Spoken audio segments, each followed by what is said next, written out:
എല്ലാവർക്കും പുതിയൊരു വീഡിയോയിലേക്ക് വീണ്ടും സ്വാഗതം. നമ്മൾ വർണ്ണമാല തന്നെയാണ് ഡിസ്കസ് ചെയ്തുകൊണ്ടിരിക്കുന്നത്. അപ്പോൾ നമ്മൾ കഴിഞ്ഞ വീഡിയോയിൽ പഠിച്ചിട്ടുണ്ട് ഹിന്ദി വർണ്ണമാലയിൽ എത്ര 44 അക്ഷരങ്ങളുണ്ട് എന്നുള്ളത് നമ്മൾ പഠിച്ചു കഴിഞ്ഞു. അത് പണ്ഡിറ്റ് കാമത പ്രസാദ് ജിക്ക് അനുസാറാണ് എന്നും നമ്മൾ പഠിച്ചു കഴിഞ്ഞു. അപ്പോൾ ഹിന്ദിയിൽ മൊത്തത്തിൽ എത്ര അക്ഷരങ്ങളുണ്ട് എന്ന് ചോദിച്ചാൽ നിങ്ങൾ പറയേണ്ട ഉത്തരം 52 ആണ്. 52. ओके, 52 वर्ण होते हैं. हिंदी में कुल कितने वर्ण होते हैं എന്ന് ചോദിച്ചാൽ 52 വर्ण होते हैं. അതെങ്ങനെയാണ് വരുന്നത് എന്നാണ് ഇന്ന് ഞാൻ പറഞ്ഞു തരുന്നത്. അപ്പോൾ നമ്മൾ പഠിച്ചു സ്വരാക്ഷരങ്ങൾ 11. സ്വരാക്ഷരങ്ങൾ 11 ഹിന്ദിയിലുള്ളത്. അത് ഓക്കെയാണ്, അതിൽ യാതൊരു വ്യത്യാസവുമില്ല. വ്യഞ്ജനാക്ഷരങ്ങൾ, അതായത് സ്പർശവ്യഞ്ജൻ, കാ മുതൽ മാ വരെയുള്ള അക്ഷരങ്ങളെയാണ് നമ്മൾ സ്പർശവ്യഞ്ജൻ എന്ന് പറയുന്നത്. അത് 25 സ്പർശ വ്യഞ്ജൻ ഹോത്തെ. പിന്നെ വരുന്നത് അന്തസ്ത് വ്യഞ്ജൻ, യാര ലാവ എന്നീ അക്ഷരങ്ങളെ അന്തസ്ത് വ്യഞ്ജൻ എന്ന് പറയും. അത് 4. ഷ ഷ സാഹ എന്നീ അക്ഷരങ്ങളെ ഊഷ്മ വ്യഞ്ജൻ എന്ന് പറയും. അതും 4. പിന്നെ നമ്മൾ പുതുതായി പഠിക്കുന്നതാണ് ഉക്ഷിപ്ത് വ്യഞ്ജൻ. അതായത് ഉക്ഷിപ്ത് വ്യഞ്ജൻ എന്ന് പറഞ്ഞാൽ നമ്മൾ ഡായ എഴുതില്ലേ, ഡായും ഠായും എഴുതുമ്പോൾ ഡായുടെ അടിയിലൊരു കുത്തും ഠായുടെ അടിയിലും ഒരു കുത്തിട്ടിട്ടുണ്ടെങ്കിൽ അത് ഉക്ഷിപ്ത് വ്യഞ്ജനാണ്. ആ 2 അക്ഷരങ്ങളെയാണ് നമ്മൾ ഉക്ഷിപ്ത് വ്യഞ്ജൻ എന്ന് പറയുന്നത്. പിന്നെ ആഗത് വ്യഞ്ജൻ എന്ന് പറഞ്ഞാൽ ജ, ഫ എന്നീ അക്ഷരങ്ങളുടെ അടിയിലൊരു കുത്തിട്ടാൽ അതിനെ നമ്മൾ ജ സായായിട്ട് നമ്മൾ പ്രൊണൗൺസ് ചെയ്യും. ജഹാസ് എന്ന് പറയുമ്പോൾ അവിടെ ജ വരും, ഹ വരും, ജാക്ക് താഴെ ഒരു ബിന്ദി ഇട്ടിട്ടാണ് സ നമ്മൾ പ്രൊണൗൺസ് ചെയ്യുന്നത്. അപ്പോൾ ആ 2 അക്ഷരങ്ങൾക്കാണ് ആഗത് വ്യഞ്ജൻ എന്ന് പറയുന്നത്. സംയുക്ത വ്യഞ്ജൻ ഷ, ത്ര, ഞ, ശ്ര, ഈ 4 അക്ഷരങ്ങൾക്ക് സംയുക്ത വ്യഞ്ജൻ എന്ന് പറയും. അപ്പോൾ സ്വരാക്ഷരങ്ങൾ 11. പിന്നെ നമ്മൾ ഇവയൊക്കെ കൂട്ടിയാൽ 25 4 29, 29 4 33 കിട്ടി. 33ൻ്റെ കൂടെ ഉക്ഷിപ്ത് വ്യഞ്ജൻ 2 കൂട്ടും, 35. ആഗത് വ്യഞ്ജൻ 2, 37. സംയുക്ത വ്യഞ്ജൻ 4. അങ്ങനെ നമുക്ക് 41 വ്യഞ്ജനാക്ഷരങ്ങൾ കിട്ടി.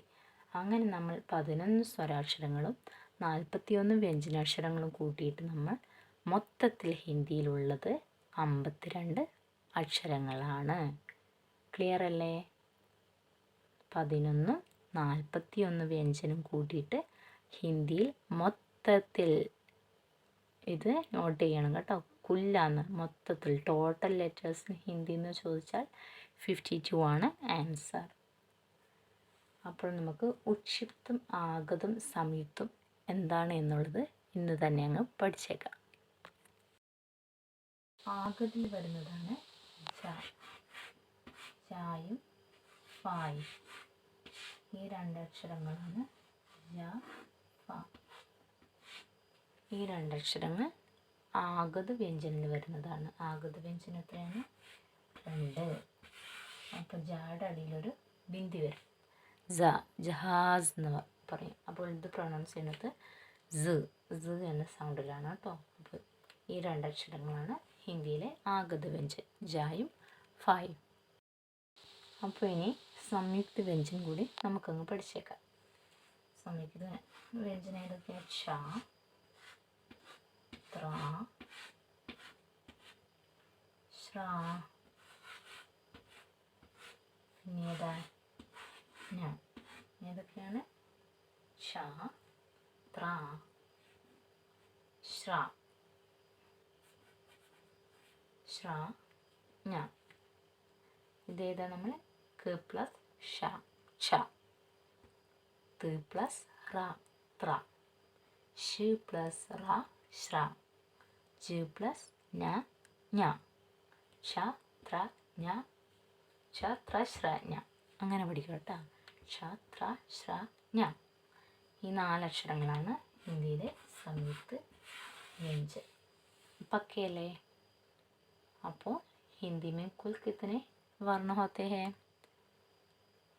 എത്ര ഉത്തരം പറയണം? हिंदी में 52 वर्ण होते हैं अल्ले. हिंदी में कुल 52 वर्ण होते हैं.